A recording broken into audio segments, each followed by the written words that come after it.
introductions. So I don't know if I see everybody. I'm just going to go down the list as I see them on the list here. Brent, you go first. You're the host, actually. So yes, it's even fitting. Yeah, hopefully we'll be able to avoid the Zoom bomb or whatever issue we had last time. That was the first for me. I don't know about anybody else. I've never had that happen. It was kind of fun and interesting, but I'm going to try to avoid that. But yeah, Brent Pavia, I'm with the Chamber of Commerce.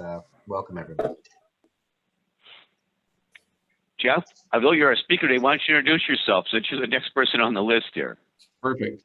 Hello, everyone. I'm Jeff Dehler with DehlerPR and used to be a proud member of the Golden Valley Business Council and Golden Valley Rotary.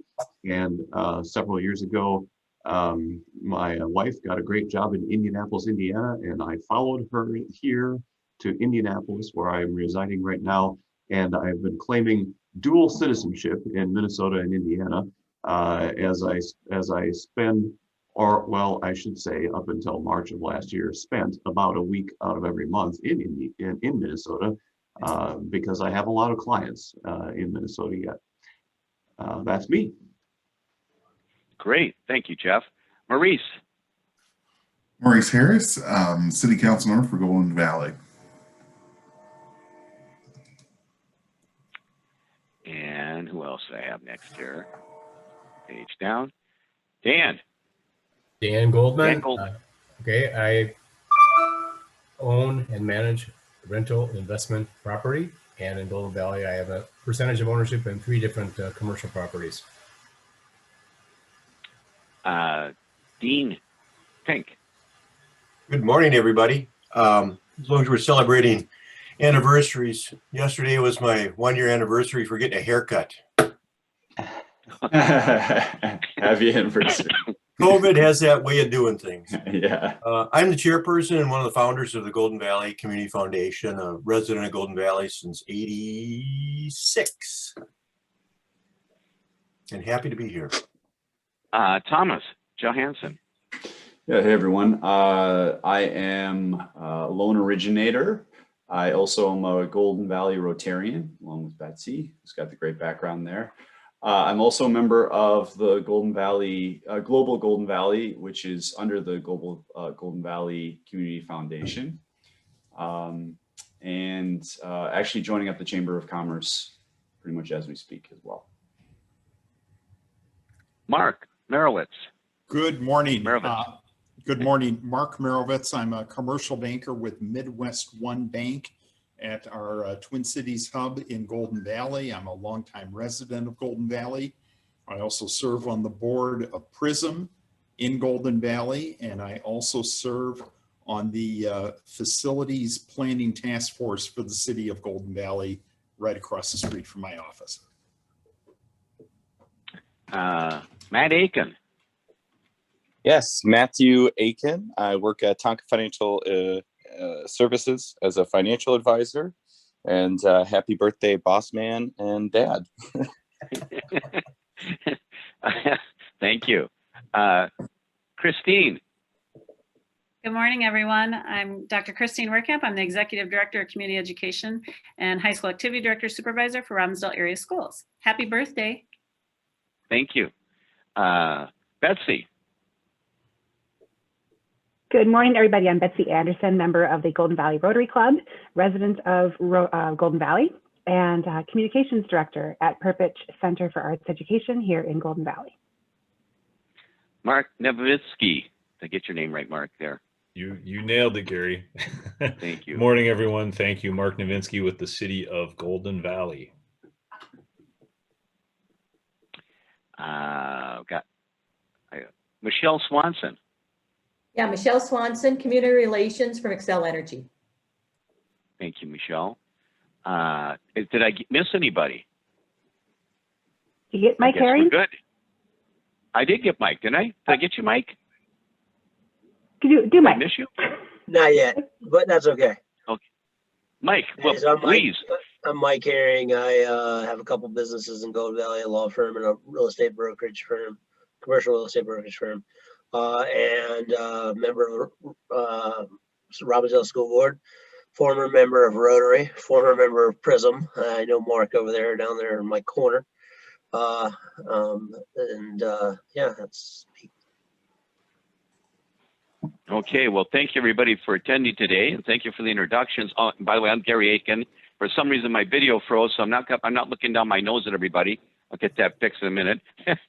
But I'm a member of the Golden Valley Rotary, member of the chamber, and thank you. And I'm President and CEO of Tonka Financial and a financial advisor. So thank you for coming, and thank you for allowing me to chair the meeting. And I'm going to just take it away and let Jeff take it from here. Jeff, you're a spotlight speaker, great guy. We miss you all at the Rotary, but I know you and Deb are doing really, really well in Indiana, and and it's just amazing that you're like your business is growing across the country. You're a regional business, not a Golden Valley business anymore.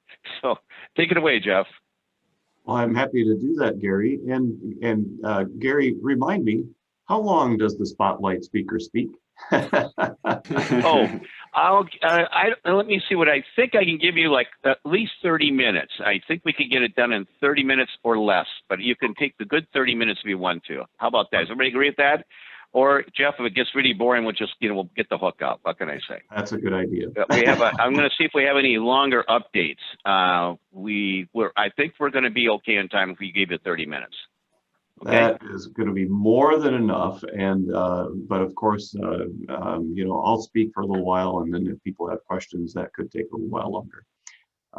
I'll start by saying, again, thanks for inviting me to the Golden Valley Business Council. I used to again be a member of the Business Council years ago. We moved away 5 years ago, and I have been working from my home office for coming up on 10 years. I started the business, actually my 10-year anniversary for my business is coming up on the 1st of March. So I've been working from home for a long time. However, with the pandemic, it still is different for me, despite the fact that I'm still working from home. And so I thought that I would kind of tell you more about DehlerPR and about public relations in general through a topic called PR in a pandemic. And I'll use a couple of different clients of ours as examples of what public relations is like and has been like for the past year, and what it might be like in the coming year. So I'm going to talk about kind of four different things we're all adjusting to and mostly have adjusted to: virtual. Community engagement is still possible, even though we can't see people in person. Communication has ramped way up during the pandemic. And then the last thing is research, surveys, interview check-ins, other things to find out where people are at has become more critical in the world of public relations. And so we do a lot of business for the public sector because my background is in the public sector. I was, in fact, Kristine, it's nice to meet you, and I'd like to have some opportunity to talk more at some point in the future, but I was the communications director at Robbinsdale for 7 years, back in 2004 to 11. Yeah. And in fact, it worked with one of your predecessors, Bob Whitman, and then Al Ickler was also I was a big fan of Al's, and so I'm glad that the community ed is still in good hands there at Robbinsdale. Prior to that, I worked for Anoka County as public information manager, and so most of my background is in the public sector. So we do at DehlerPR a lot of work for schools, cities, counties, and the state. But we also do work in the private sector, and so a lot of what I have to say should be able to relate to you, no matter what field you're in, no matter what, whether you're a public official, whether you are a business leader. So adjusting to virtual. My adjustment to virtual, and I bet that a lot of you can relate to this, was that even though I have always been working from home for the last 10 years, I had to get used to other people working from my home also, and that was hard. In fact, right now, my door is closed because just the next room over is where my wife is working from her office. And for a while there, our daughter was also kind of working from home. And then she went off and bought a house and left us. So my team working from home has worked out as well. So this is a bizarre industry now, in that we can work from almost anywhere. All of us, I think, many of us, I should say.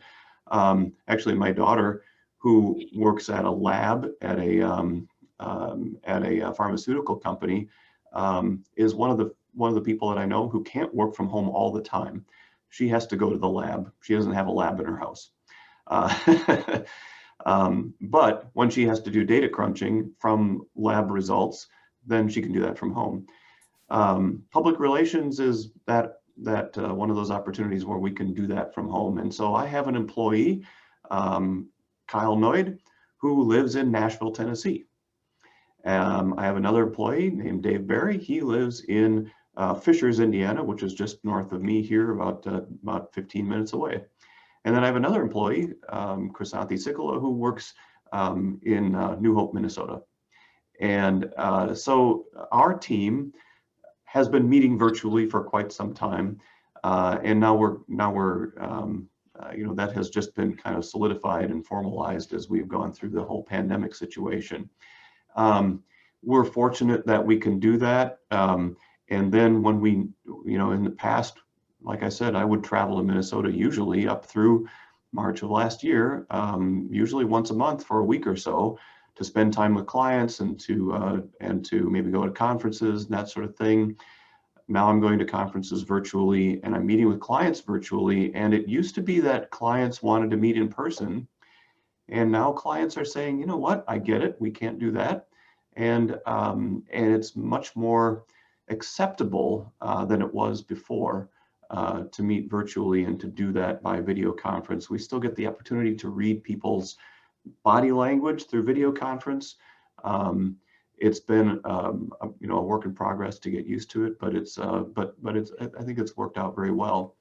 And I still, however, miss the opportunity. I'm looking forward to the opportunity to see people in person. And so there will be a time when in my business, we'll get back to doing some of that travel, but I think it's going to be less in the future because people recognize that it's more costly to travel, and it's more time consuming, and it means that things are less productive. I think that our team has been more productive because we're not traveling as much. The other change for me has been that typically I would go in person to things like the Golden Valley Business Council, and so not doing that has been challenging to do some of these things that I am involved with in our communities. So I'm involved in my town of Lawrence on the Greater Lawrence Chamber of Commerce, and I'm now a member of the Indianapolis Northeast Rotary Club. Those things are important for me to go to in person, but it's been pretty from the productivity perspective, taking travel out of it has made it easier for me to participate in some of those things. So I'm sure that a lot of you have experienced this over the last year.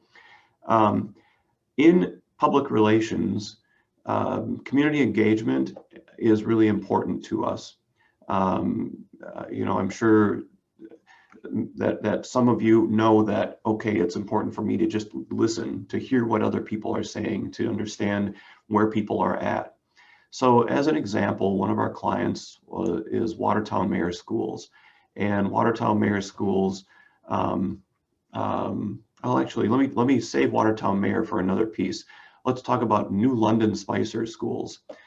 New London Spicer Schools was running a referendum last November, and they needed to do some community engagement in the March to June timeframe to be able to learn more about their community's needs and what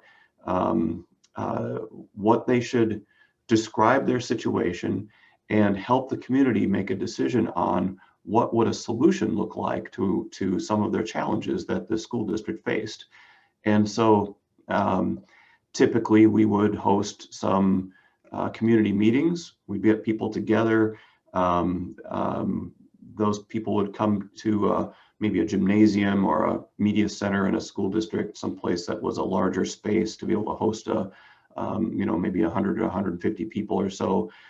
We'd have a presentation, and then there would be small groups that would be that would meet with one another, and there'd be a facilitator at each table, and they would ask some questions of people, and people would respond, and you would gather community input that way.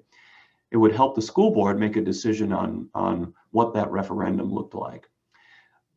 Well, it was about, I don't know, February 1st when we started work with the school district, and the plan was for these meetings to occur in May. And then, of course, the pandemic hit, and we said, wow, what are we going to do? And the answer was Zoom and Zoom breakout rooms. Breakout rooms in Zoom are very much like having a small group table discussion. And we were able to train facilitators from the community and from the school district who would be a part of each of those breakout rooms. We provided those facilitators with some questions who could ask the other people at their virtual table to respond to those questions. We gathered good feedback. The facilitators, when you came back out of the breakout rooms into the main meeting, the facilitators were able to kind of summarize some of the things that they heard from their community members. It was very valuable, a very valuable way to gather information and to do it in a way that was safe, that we weren't all gathering in person. And what we learned was that we actually got maybe better participation than we would have in person, because we held the meetings at 7 o'clock at night. Senior citizens who said we don't drive at night told us that they probably wouldn't have gone to the in-person meeting, but they appreciated being able to go to participate through this virtual video conference. We had parents of small children who said, you know what, even if you provided daycare at the meeting, we probably wouldn't have gone, because it means getting the kids fed on time and then bundling them all up and getting them into the car and going over to wherever the meeting was being held, and then getting the kids into the into wherever there was daycare provided. It would have been too much work for us. They were able to participate and have the kids just do their thing in the home. In the future, we will always offer some community engagement that is online for any of our clients who are thinking about gathering information, because because we had heard from so many people that we removed a barrier for them to participate. So we'll still do some in person in the future, we hope. And I'm sure that will occur. And but we will definitely offer opportunities for online engagement as well. Communication ramped way up, and here's where I'm going to talk about Watertown Mayor Public Schools, both that and in the area of research.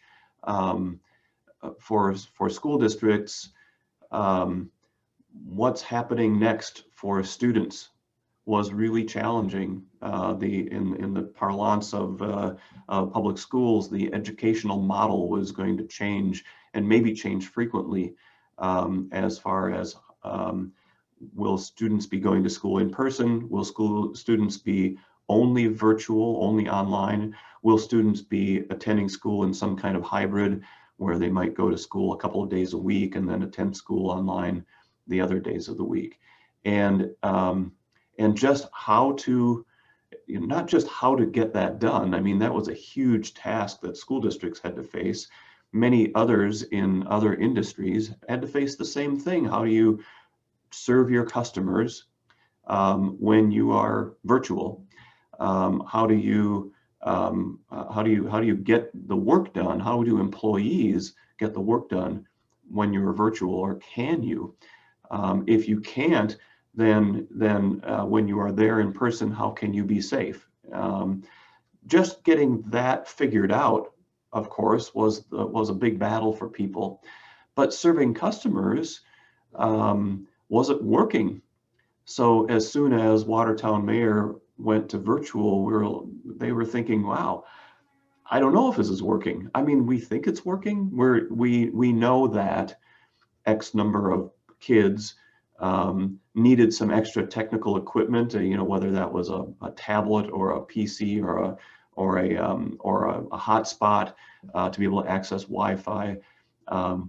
They knew who those people were. They were able to get the equipment to them. They knew that there were a certain number of kids that needed food, so they were able to work that situation out and get food to them. After a month, we said, okay, we think some of this is working, but we're not sure.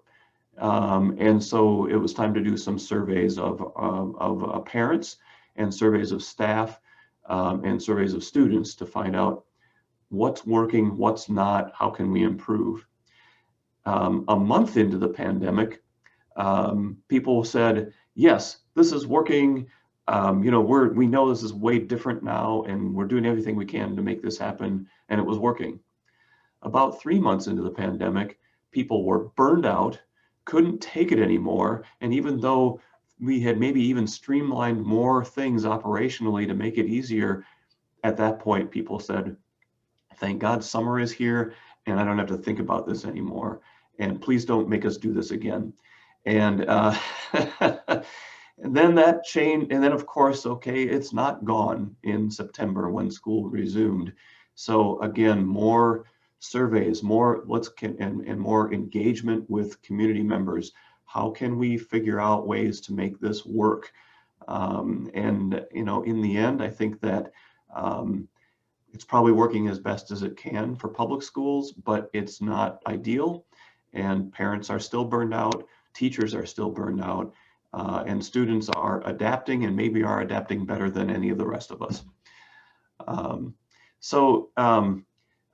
When I think about the research aspect of things, we had to do, public schools might have done research once every 3 years, in the past. Now we were doing research probably every few months.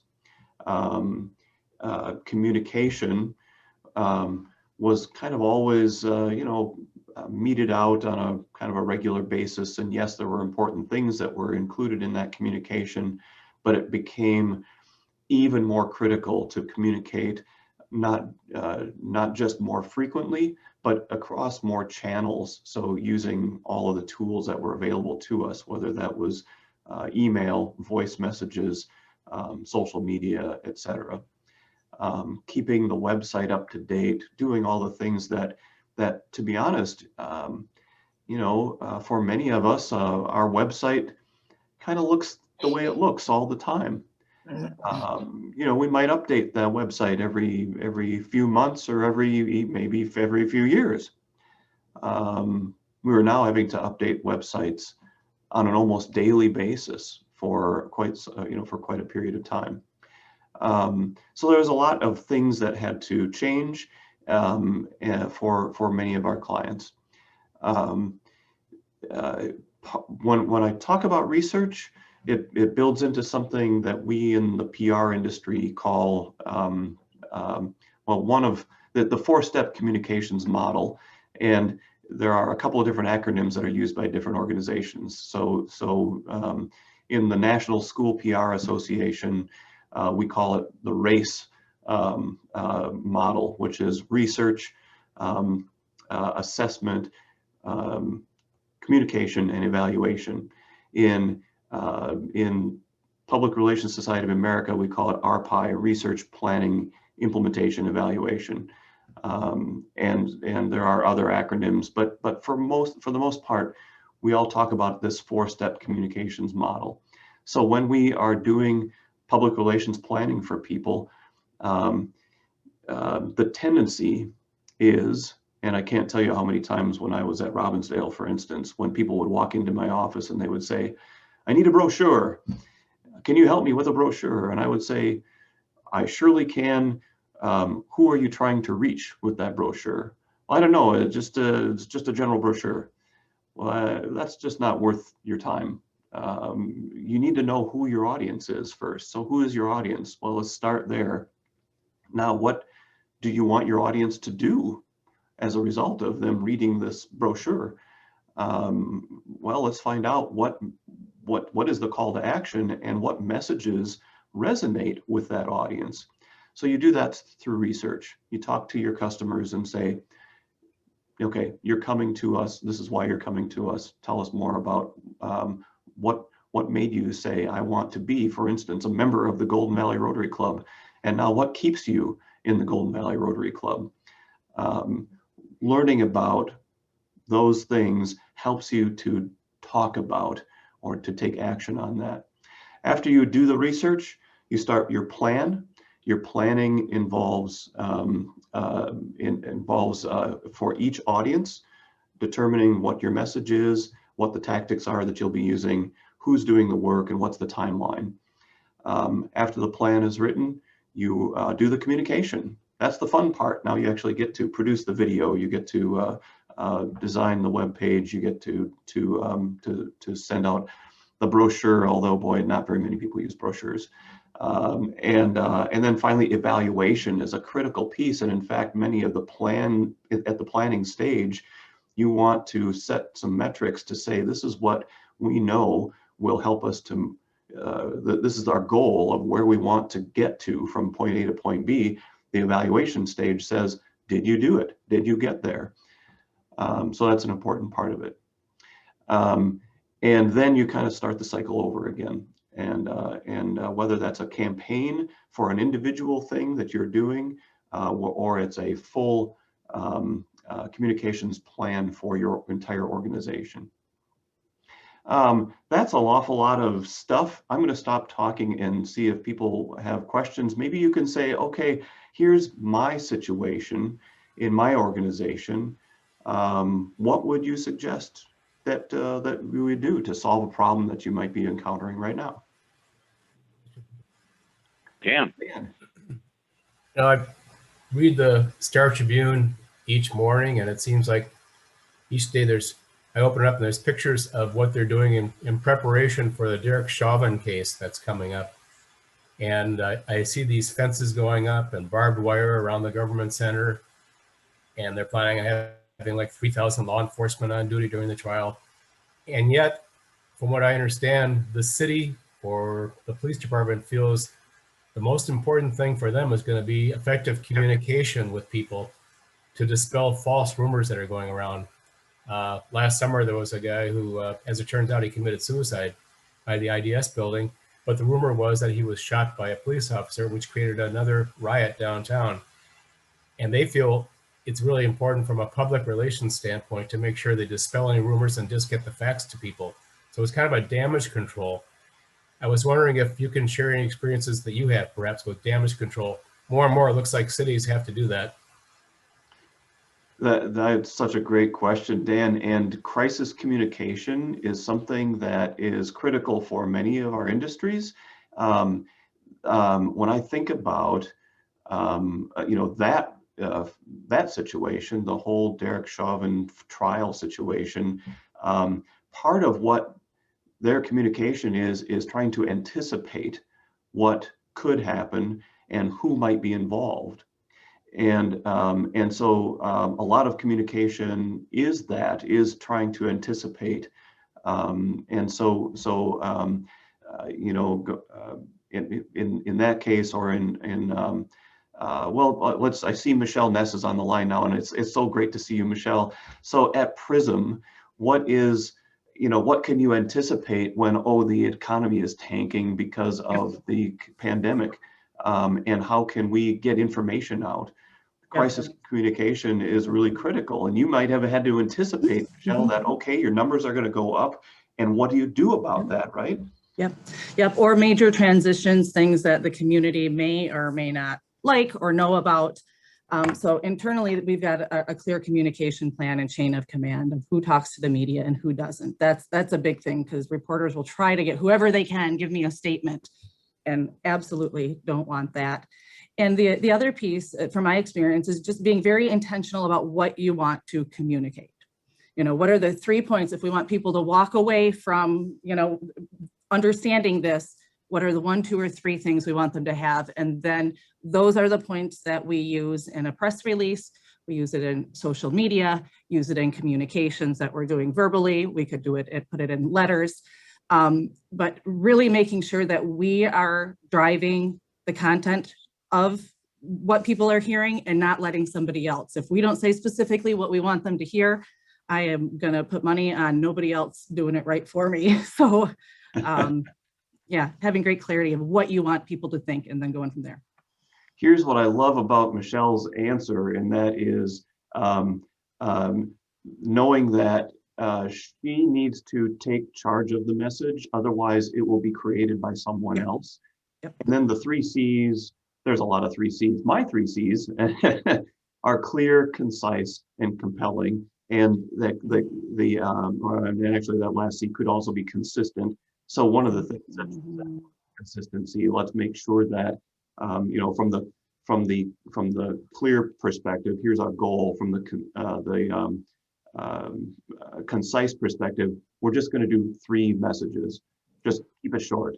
And then the consistency perspective, let's make sure that that each of us who's responsible for communicating, whether it's me with the media or that person in an email to whomever, that we are consistently using the exact same language. And one other thing I guess I would say is that might be something that we say, we don't normally do a mailing now, but maybe we're going to do a mailing to get this message out, or we're going to do a special email blast to people. So whether it's within your normal set of communication strategies, or if you say we're going to step this up a bit and do even more, kind of some of the levers you can pull. Nice to see you, Jeff, by the way. Nice to see you, Michelle. Great question, Dan. Other questions? Yeah, Jeff, I have one, Jeff. Go ahead, Brent.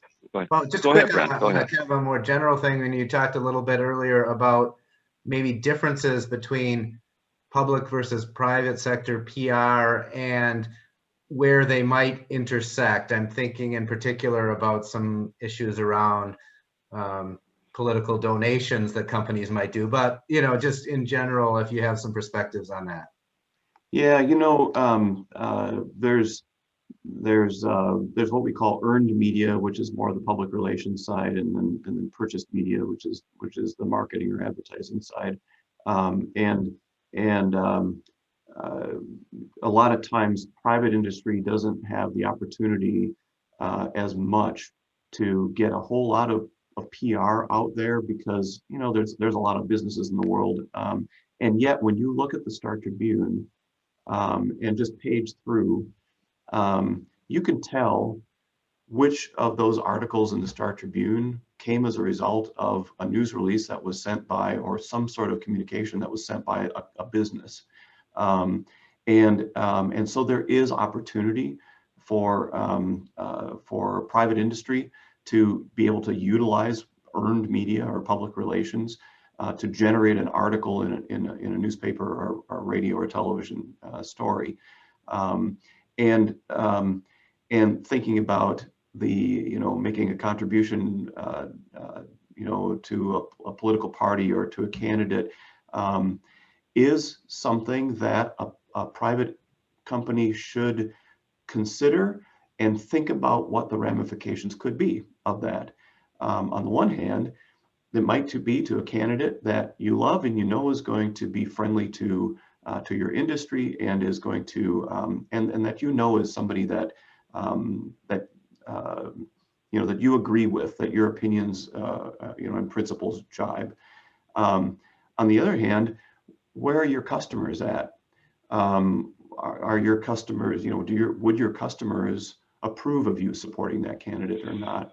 I think it's fascinating to see that some people kind of go all in on support of a candidate, despite the fact that it might alienate a certain amount of their customers, but they might be banking on maybe more customers agree with that political viewpoint and are more likely to add or increase value to your business.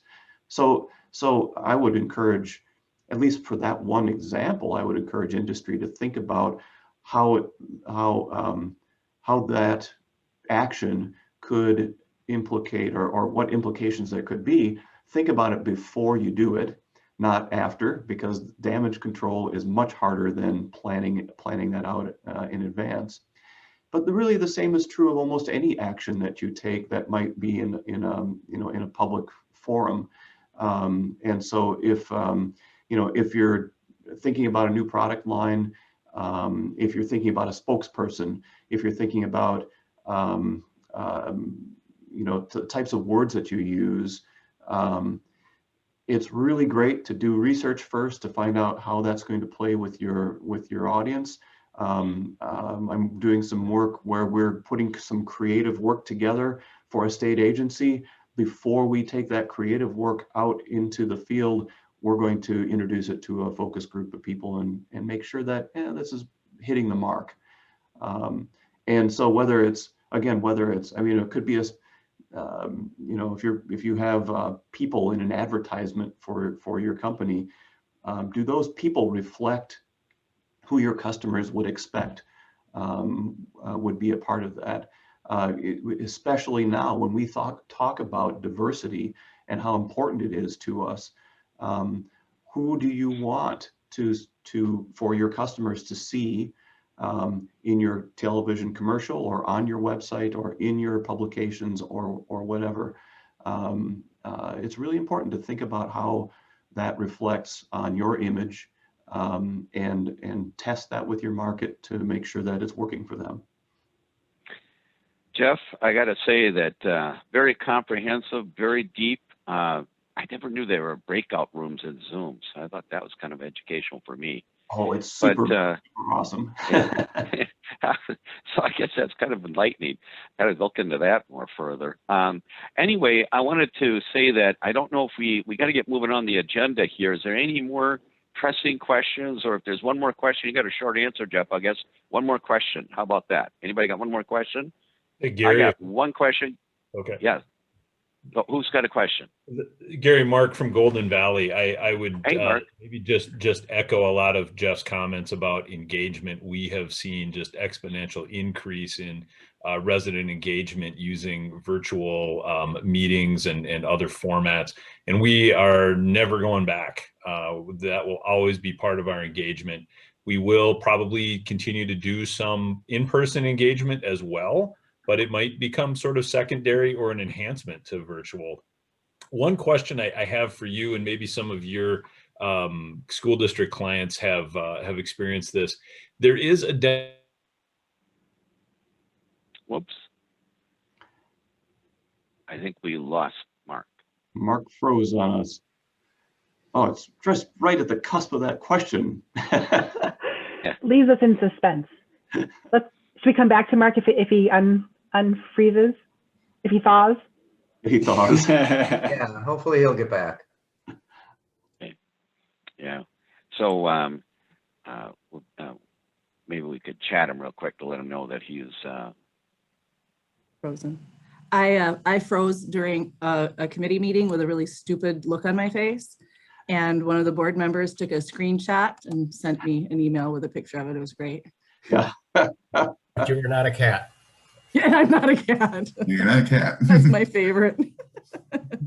So while this is all wonderful, there are still some challenges, aren't there?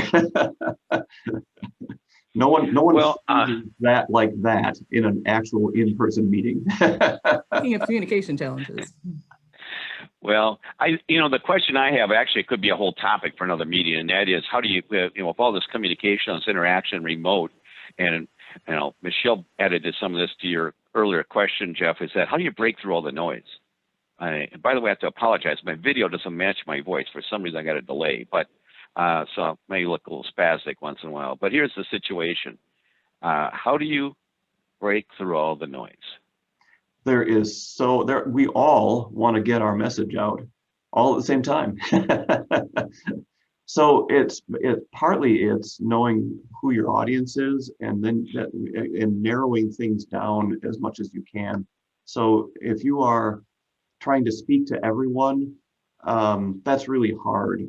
And so if you can narrow things down to whoever your targets are, they know that they're looking for the information that you're providing. And so when you are I'm not sure if you can sort of figure out or could define for us, Gary, who your kind of typical customer is, at Tonka Financial. It's hard to do that. You might say, well, geez, on the one hand, there's people who are in need of financial planning, right now, because they're planning on retiring in 5 years, and so they need to finish things off. But then you really want to talk to people who are younger and get them started on financial planning sooner. And those two different groups of people will resonate with different messages. The folks who are planning to retire in 5 years, here's what they need to know right now. The folks that are going to retire in 40 years, it's a whole different thing. Here's here's what you should be thinking. Your message to that target audience is going to be different. The way that you're going to reach that target audience is going to be different. So you might be communicating with, people age 30 or so in a much different way than you would be communicating with people who are age 60. And both in the message and the way that you're communicating. And again, doing research on each of those markets is going to be useful. So of all the people who are in between, then what does that look like? And then, maybe the other thing is geography. Maybe it's, okay, we're going to serve, these people in this area of the corner of the world. So you can geo-target your communication to specific areas instead of broadcasting it to the planet. So yeah, I would say that in order to cut through the clutter, know who your audience is and what messages resonate with that particular group of people. Okay, well, thank you, Jeff. I think what we're going to do is we got to move on the agenda. When I thank you for being our speaker this month, it's been very educational. I think everybody appreciated it. Thank you very much. Great to have you again. Great to see you again. I think because of the chat I'm getting here, why don't we go? Can we go with the school updates first, and to be more, and then hopefully, Maurice, you're not the only one on the hook for the city update that way, because I think Mark's trying to get back on. Okay. So why don't we start with the school updates? And who should we go with? Who wants to go first for the school updates? Let's let Kristine go first, and then I'll do, I think I'm going to do Hopkins because Alex Fisher had to leave to go to a meeting. So I've got some updates from him, and then I'll do Purpose, and then I'll go into Rotary, if that works for you, Gary. That works great for me. Yep, love it. Thank you. And Director Herring, please jump in if I miss anything. Well, I can tell you our elementary kids are back in school full in person, and it's going very, very well. It's amazing how quickly they adapt to new structures and procedures, and it's really, really gone well. The teachers are happy. There was a little trepidation before it started, and once it got into flow, everybody was really having some positive experiences. We bring back our 6th graders next on Monday. At hybrid, 50% capacity. And so they will be on a AABB schedule. So Wednesdays will be an asynchronous day. So Monday and Tuesday, you'll have your A section, and Thursday, Friday, your B section. And then 2 weeks on the 15th, we will bring back our 7th and 8th graders. This is the first time the 6th graders have been in that building. So we thought it might be better for them to have a little opportunity to get acclimated by themselves before bringing back the 7th and 8th grade. And then high school are set to start right now, right after spring break in April. That'll be April 6th, I believe. And we're looking at that too to see if we need to make a shift. Right now it's set for a 50% hybrid model there. That's a natural quarter break. So we felt it was easier with that.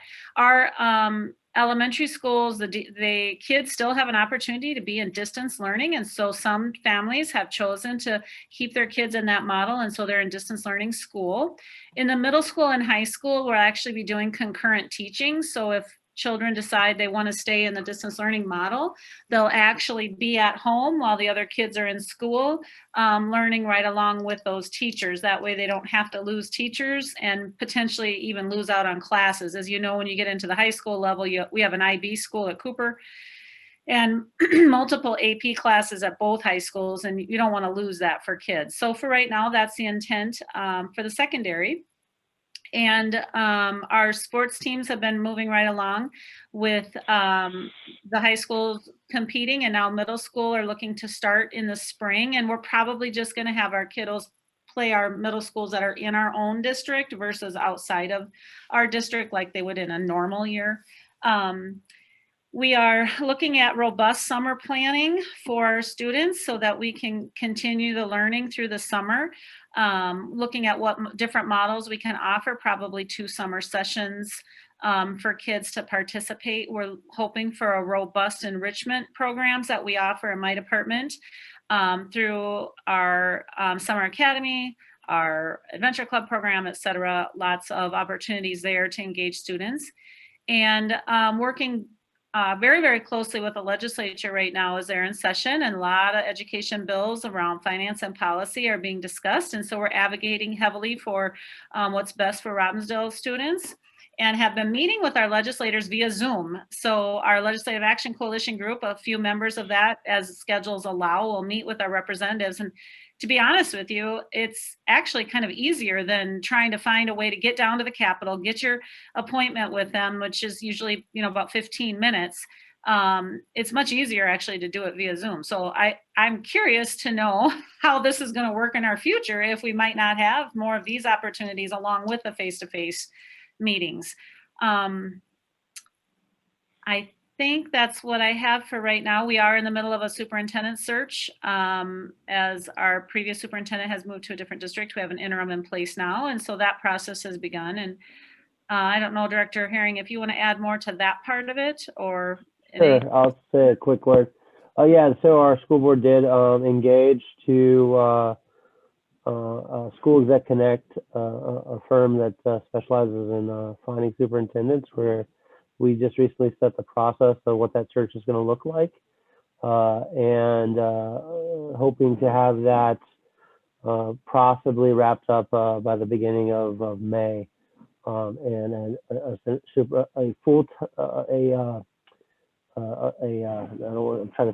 non-interim superintendent, a superintendent being named that will move forward. And the current superintendent is doing a great job. The interim is doing a great job, and Kristine and everyone there. I mean, in this, getting kids back to school is a great thing, and we're marching along.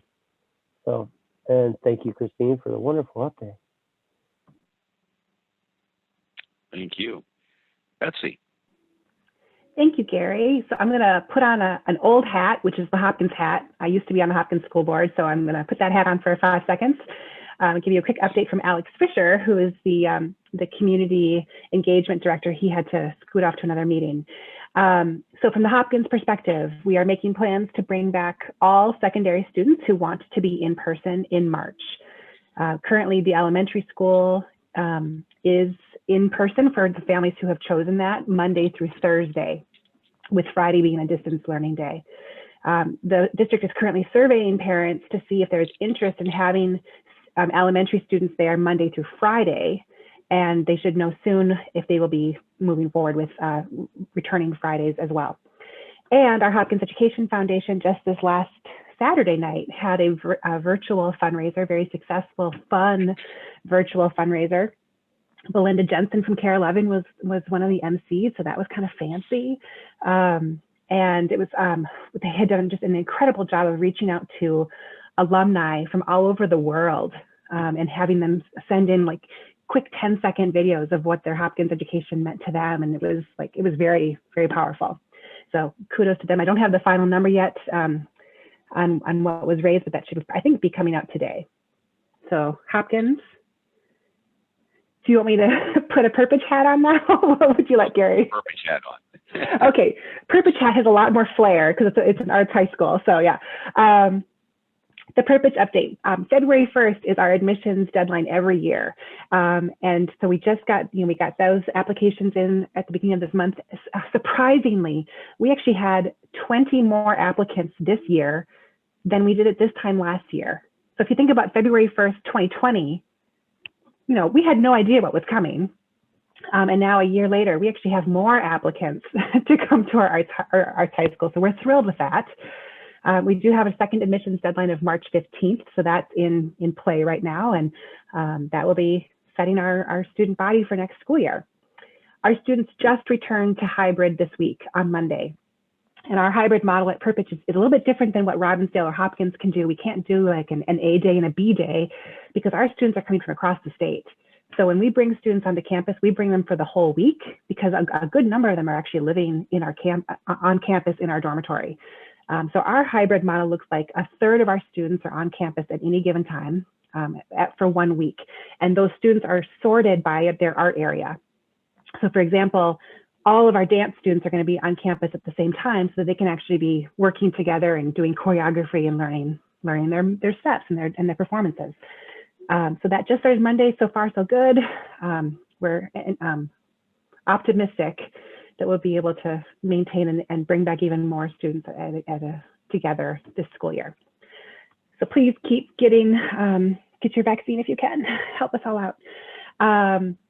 Flipping that switch a little bit from the arts high school perspective to our professional development wing, our professional development team has been providing resources to educators, to arts educators to help celebrate the Lunar New Year, which happened back on February 12th, and oodles of resources to celebrate Black History Month. And we've been sharing some of those publicly as well on our website and through Nextdoor and Patch and those kinds of places. So hopefully you've seen some of that. Our writing students, our literary arts students did really well in the Scholastic Writing Awards. Purpose placed in the top 4 of schools in Minnesota, which we were super proud of. I mean, we're a tiny little school and that was just really exciting. And one of our students actually received the American Voices Award, which is the top regional award that you can receive for that competition. There were 364 entries this year and 5 are selected. So we're proud of Bryn is the student's name. And then our media and visual arts students just put together a virtual exhibition. The students get to title what these exhibitions are. And so this year, this exhibition is called The Kids Are All Right, I Guess, which you were like, part of us, we were all like, we were kind of heartbroken and we were kind of impressed with the humor that they found in that moment. The kids are all right, I guess. So I'm gonna post that link in the chat. That's a virtual exhibition, it's online. Please feel free to peruse and enjoy some of those artworks. It's really quite extraordinary. But creativity continues. Despite our challenges, creativity continues. That's our theme. Okay. And well, I stand ready to do a Rotary update whenever you're ready.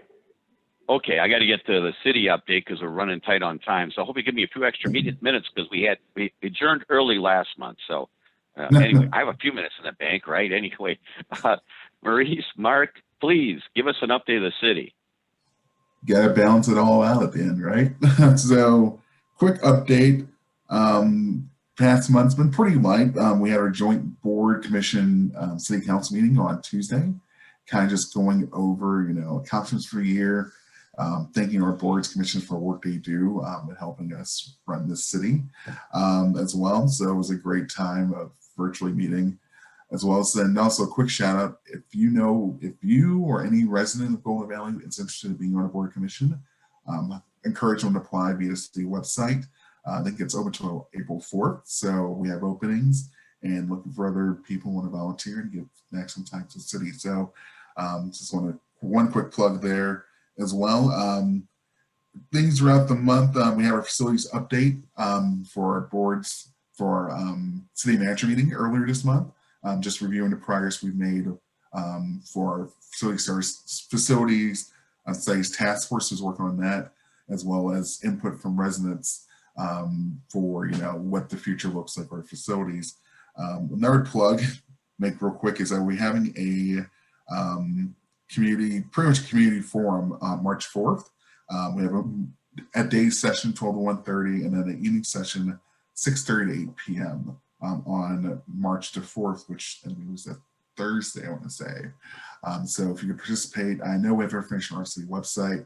We sent out mailers to residents for them to get updated on what's going on and also get their input as well as for on that facility service piece. And then finally, State of the City. It's coming up next Friday, March 5th, 10 p.m. to 12 p.m. Virtually. Information on the city website as well. Looking forward to have you all participate and kind of give you an update of what's been going on for last year in city operations and what we've accomplished so far. That's my quick list. Mark, I don't want to add to that at all. Maybe more additional information from your side, from your view of it. Not too much. I would just maybe add that Councilmember Jillian Rosenquist is actually going to be down testifying at the, not down, probably virtually, at the Capitol today on a bill that would help fund analysis of BRT on Highway 55 from Medina all the way through Golden Valley into Minneapolis. So we're very excited about that, given kind of the direction that the light rail line seems to be trending. And we actually think that this is going to be a much bigger impact for Golden Valley. So wish her luck there. Not that she needs it. She does great. And I did actually just get word, and I think Maurice, you this should be in your email box too, that Three Rivers Park District submitted a federal grant application to finish completion of the Bassett Creek Trail along Golden Valley Road, and they were successful. So probably 2024, 2025, that will be constructed. And actually the plan is to try to link the trails on Douglas Drive all the way east up to about a little short of Theodore Wirth Parkway. So cool. Some good news there. Great update. Well, let's see, we get some announcements in real quick. Let's start with the Rotary, then we'll go with the Chamber, and then Dave Pink, if you're still online, maybe you could give us a little update too about anything with the foundation. So go for it, Betsy. Excellent. So I have in the chat there the list of our upcoming 3 speakers and the topics for those presentations. You are all welcome at any time to join us for our Rotary meeting. We meet every Tuesday, 12:15, right here on Zoom.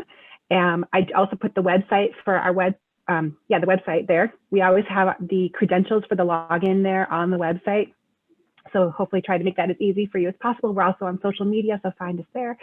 And then we are volunteering in person again. So that's really exciting in a very safe way. We do a monthly volunteer opportunity at PRISM. And so the details are in the bottom of the chat there, including the sign up Genius link to sign up for that. So we would welcome you. We kind of do whatever PRISM needs us to do. It can range from sorting diapers to sorting food to I don't know what else, but it's very, very much needed. And it's an awesome opportunity to make an impact in the community. So please feel free to join us. Thank you. Brent? Yeah, I'll make it quick. I got a 9:30 call with the mayor. I don't want to keep him too long. And as the host, I can't actually jump off of this one, but a lot of what everybody's been talking about, the Chamber's been involved in, obviously, session work and advocating at the legislature around equity and transit and economic development. We just had a program, a report to the community yesterday. I don't know if anybody was able to jump on it, but it was recorded. It gives a good vision of all the work that we're doing, especially with the consolidation of Twin West and opportunities to engage there. So look for that, and happy, it's State of the City time, and we'll be participating as well. So that's my brief update. Okay. Dave Pink? Hi, Dean Pink. Dean, I'm sorry. Brother Dave, I know, that's okay. Yeah, I know. Okay. Okay, sorry about that. So just some quick things. We're, as the foundation, speaking for the foundation, we're bringing on 5 new board members, and we're continuing to recruit to fill out some of our needs in our different areas. I appreciate the overview Jeff gave on PR. We're going to put a lot of that stuff together. and implement a bunch of those things with our summer drive that's coming up. Normally we do a winter drive. This year we delayed it, so we're going to be doing a donor drive to help replenish a couple of things. One, our general fund for the foundation, as well as our COVID fund is still open. And there's needs in the community to help people who are still obviously very much affected by COVID. And then we're going to do some outreach, taking off on what Jeff was talking about, some outreach by a listening series by invitation to some of our donors and some of the business people and that sort of thing, to get some idea what kind of needs there are in the community and what kinds of things the foundation can do and what roles we can play in the community. Thanks for the time. I appreciate it. Okay. Well, thank you for the update. And with that, we'll do a quick adjourn so Brent can get on to his meeting. Thank you for attending. We'll see everybody March 25th next month? Yes. See you then. Thank you for attending. Everybody have a great month. Bye now. Bye-bye.